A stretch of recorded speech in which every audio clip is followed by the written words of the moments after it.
Guys, welcome to সাইফেট C.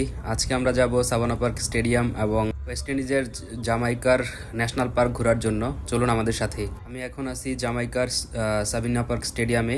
এটা হচ্ছে সাবিনা পার্ক স্টেডিয়াম। এই সাবিনা পার্ক স্টেডিয়াম জামাইকার কিংস্টনে অবস্থিত। এটি ক্যারিবিয়ান অঞ্চলের অন্যতম পুরনো ও ঐতিহ্যবাহী স্টেডিয়াম। এটি 1895 সালে প্রতিষ্ঠিত হয়। প্রথমে এটি কিংস্টন ক্লাবের হোম গ্রাউন্ড ছিল। এর ধারণ ক্ষমতা 20,000। এই সাবিনা পার্ক স্টেডিয়ামে স্যার গারফিল্ড সোবার্স 1958 সালে সর্বপ্রথম তার 365 রানের ইনিংস খেলেন। সাবিনা পার্ক ক্রিকেট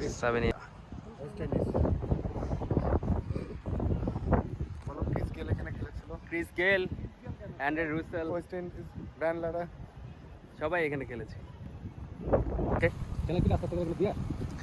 এই সাবিনা পার্ক স্টেডিয়াম থেকে বোলু মাউন্টেন রেঞ্জের মনোরম দৃশ্য দেখা যায়, যা স্টেডিয়ামকে আরও আকর্ষণীয় করে তোলে। এটি প্রধানত ক্রিকেট স্টেডিয়াম হিসেবে ব্যবহৃত হয়। মাঝে মাঝে এখানে ফুটবলও খেলা হয়। বাংলাদেশের সাথে ওয়েস্ট ইন্ডিজ দলের দুইটি ম্যাচ এই স্টেডিয়াম থেকে অনুষ্ঠিত হয়। একটা হচ্ছে 2004 সালে আর একটা 2018 সালে। দুর্ভাগ্যবশত বাংলাদেশ দুটি টেস্ট ম্যাচেই হারে। তো আমার এই সাবিনা পার্ক স্টেডিয়ামের ভ্রমণ সঙ্গী ছিলেন captain Asaduzzaman sir, first engineer Kayum sir এবং চিফ অফিসার তনয় স্যার। আমরা এখন যে ন্যাশনাল পার্কটিতে আছি সেটা হচ্ছে Blue and John Crow Mountains National Park. Blue Mountain Peak, যা সমুদ্রপৃষ্ঠ থেকে 2256 মিটার উঁচু, এই অঞ্চলের প্রধান আকর্ষণ। আর এই পার্কটি ক্যারিবিয়ানের বৃহত্তম সংরক্ষিত বনভূমি।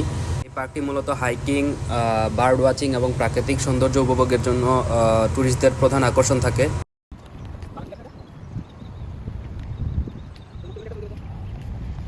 তারপর ঘোরাফেরা শেষে আমরা একটা রেস্টুরেন্ট আসলাম। রেস্টুরেন্টটা আসলে অসাধারণ। এটা একটা সাগরের বিচের পাশেই এই রেস্টুরেন্টটা, যা দেখতে অসাধারণ আপনারা দেখতে পাচ্ছেন। এটাই ছিল আমার সাবিনা পার্ক স্টেডিয়াম এবং বোলু মাউন্টস ন্যাশনাল পার্কের ভ্রমণের দৃশ্য।